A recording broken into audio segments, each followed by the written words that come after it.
Valere Tjolle. Am I Yeah. saying your name Well, correct?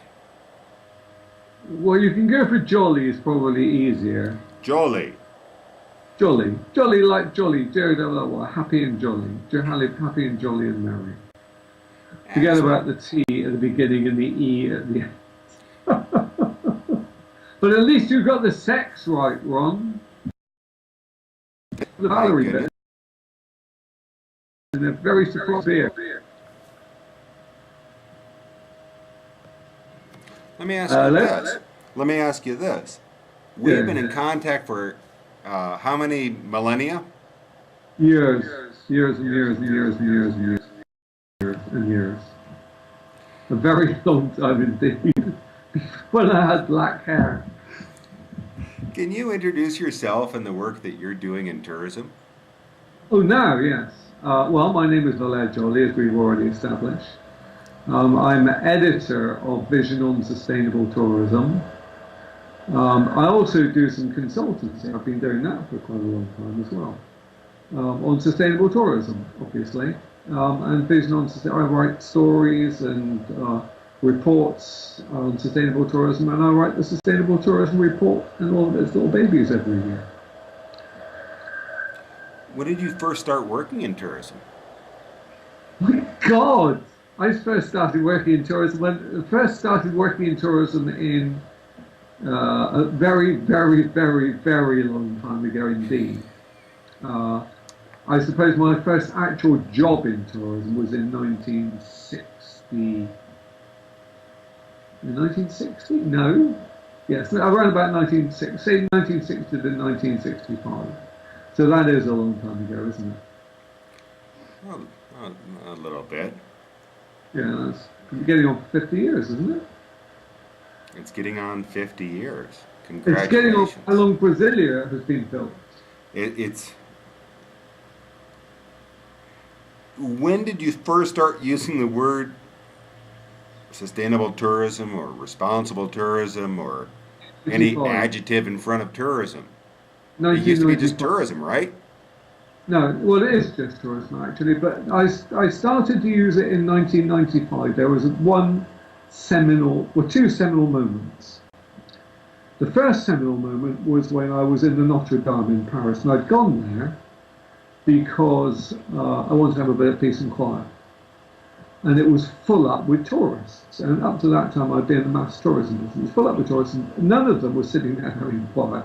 All they were doing is taking photographs of each other and whizzing off to the next point. They never saw anything. And I thought, is this the business that I'm in? It's terrible.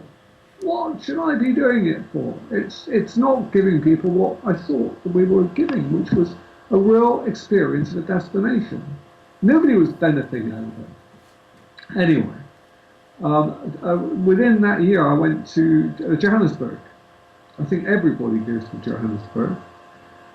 This is 1995, and I met a number of people at the Africa Travel Market who were very passionate about sustainable tourism. A lot of those people are still around now. One of them was Geoffrey Lipmann.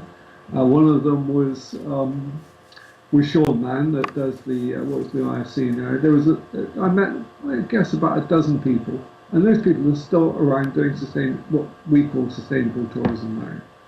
And it was not exactly reinventing tourism, but it was finding a way of enabling destinations and cultures and people to benefit commercially from tourism and tourists to benefit truly from the destination.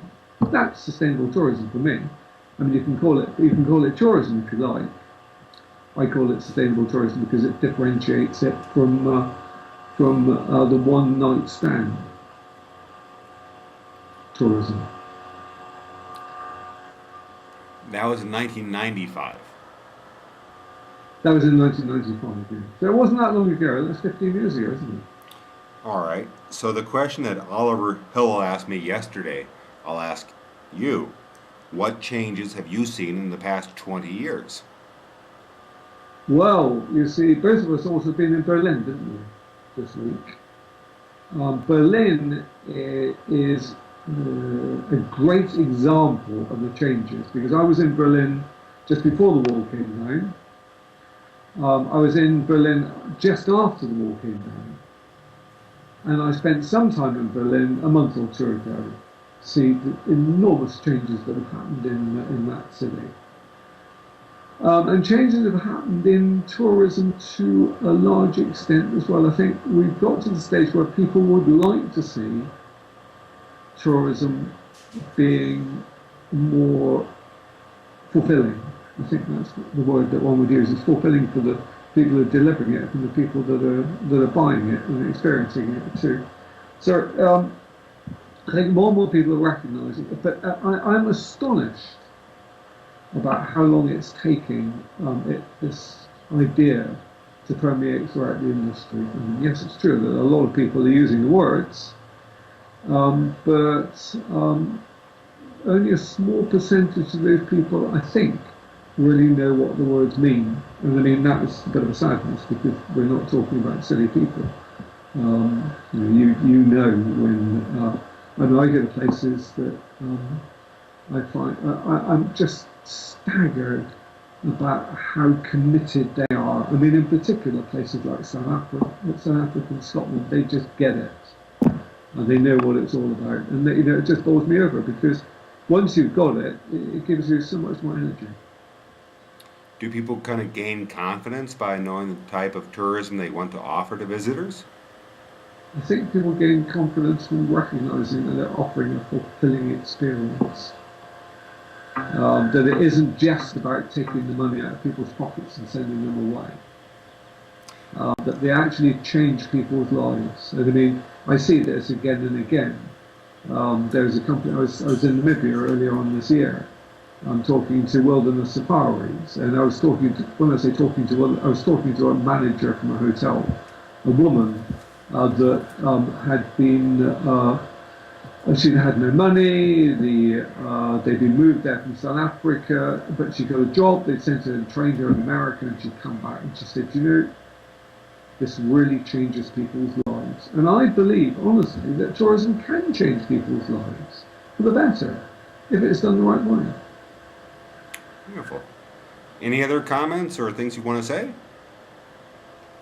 Well, apart from the fact that we're doing these Vestas, the reason I would have been in Berlin is because we would have been talking to a lot of people about the Vision and Destinet Sustainable Tourism Awards that we're starting off in Europe for this year, and we're really getting very enthusiastic about it because to me it's a way of not so much showing a lot of people that are really, really clever and doing the best things, but it's about showcasing the whole of the sustainable tourism industry. The people that are trying, that actually are using limited resources to deliver fantastic welcomes for people. And at the end of the day, in Mexico, that's what tourism is about. It is about the guest and the host. Now, Mexico and a lot of countries like it know what being a host is about. A lot of people have forgotten in the Western world what being a guest is about. Each part of that relationship has responsibilities. We just need to really understand that. That's all. Thank you very much, and good to talk to you. The next time we get to talk, I hope it's in person. I'm sure it will be, Ron. By that time, we'll both be a bit older, but never mind. Thank you very much. Hey, thank you. Take care. Bye.